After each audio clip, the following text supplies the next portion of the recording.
Good afternoon. Thank you very much for having invited me to this very interesting conference. I want to share with you some reflection about the notion of cultural heritage as ecosystem, especially for historical center of medium size. This definition of cultural heritage as ecosystem assume that a dynamic interaction exists between people and cultural heritage, since cultural heritage have intrinsic values and since people take decisions concerning cultural heritage with respect to well-being and intrinsic values. Historical center, especially, can be considered as ecosystem for the internal mutual relationship between cultural asset activities and local communities, and also for the external relationship with the larger economic, institutional and political context.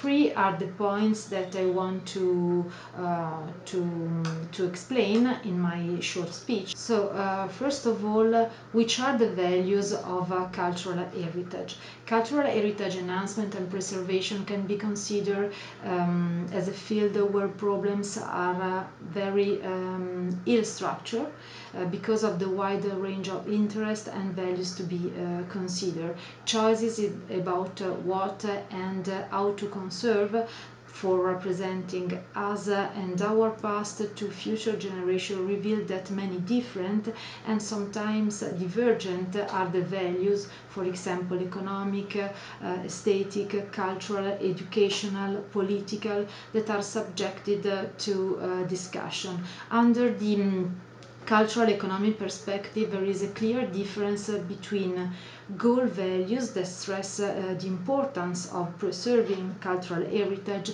and instrumental values, namely the means for its sustenance.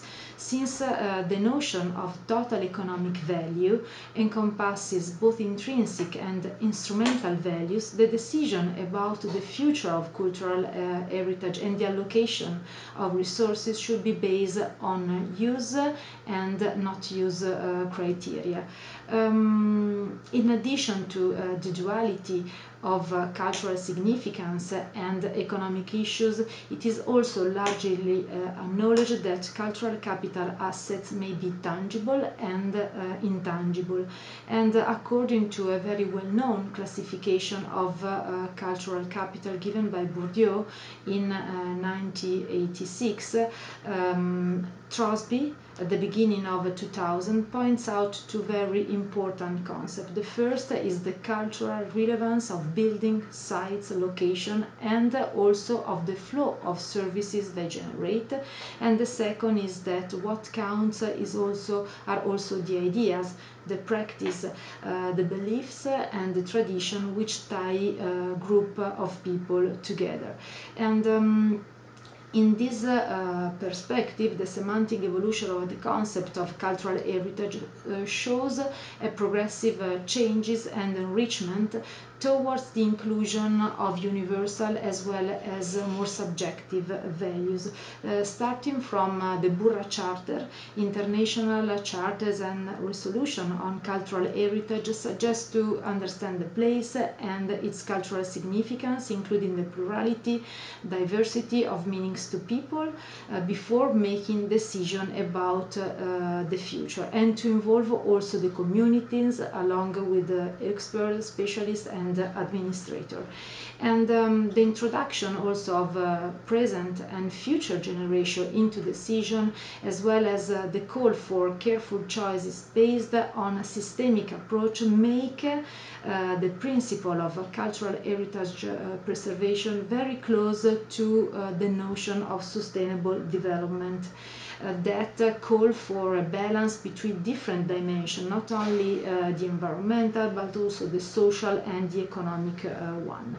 The explicit recognition of the existence of multiple and interdependent values within the policy making and the achievement of a good balance, as I was saying before, among these dimensions is one of the most difficult challenges in making conservation decisions that satisfy the needs of stakeholders present and future, directly or indirectly participating in the heritage conservation processes.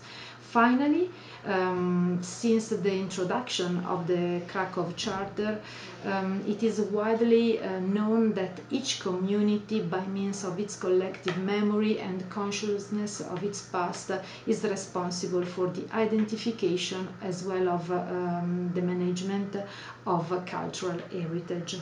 The second point that I want to focus on is the topic of the evaluation of cultural heritage, estimating money values for goods and services which don't normally have prices is important for making many decisions, not only for one that involve public expenditure. Even such valuations are not explicit, decision may still involve the use of implicit value.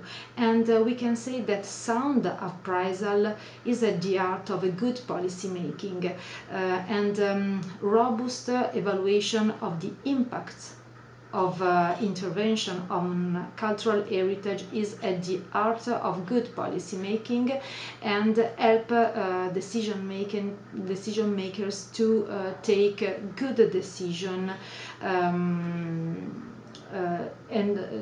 to take proper account of them. Some of the costs and the benefits of policy decision can be really valued because they have an impact and direct impact on the markets, but some other are not accountable from a market perspective.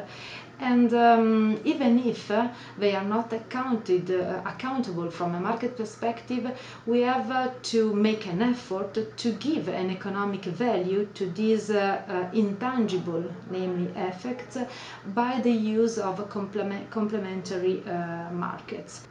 The last point are the benefits, the economic benefits of cultural heritage. In Italy, the creative and cultural system represent almost the 6% of the wealth of all the country.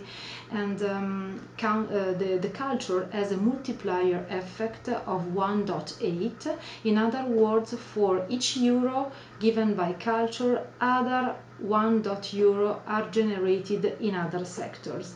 The entire national value chain in the field of cultural heritage raises almost the 17% of the national wealth. To such increasing trend, the improvement of the educational levels has indeed given a relevant contribution. Within the cultural system between 2011 and 2016, the number of graduates has increased from 33 to 41%, more than the increase in all the other sectors. More in detail about cultural heritage valorization, what deserves to be considered especially is the innovative push given by the public and private partnership. In Italy, for example, from 2014 has been introduced the art bonus. The art bonus is a new favorable tax for those who want to support culture with charitable donations. It is a tax credit equal to the 65% of charitable contribution that individual or companies make in favor of public cultural heritage. The art bonus is really revolutionary for our country that has a unique cultural heritage, and now given this art bonus, every citizen can contribute to protecting Italy's cultural heritage and passing it on the next generation. With the donation, you do not receive only a tax advantage, but also the pride in taking care of the Italian cultural heritage. And what it is very impressive is not only the huge number of donors, but above all the convergence between cultural heritage preservation and the civil society. In addition, this convergence represent also a greater than before common awareness about the cultural heritage values and its role for enhancing local economic systems.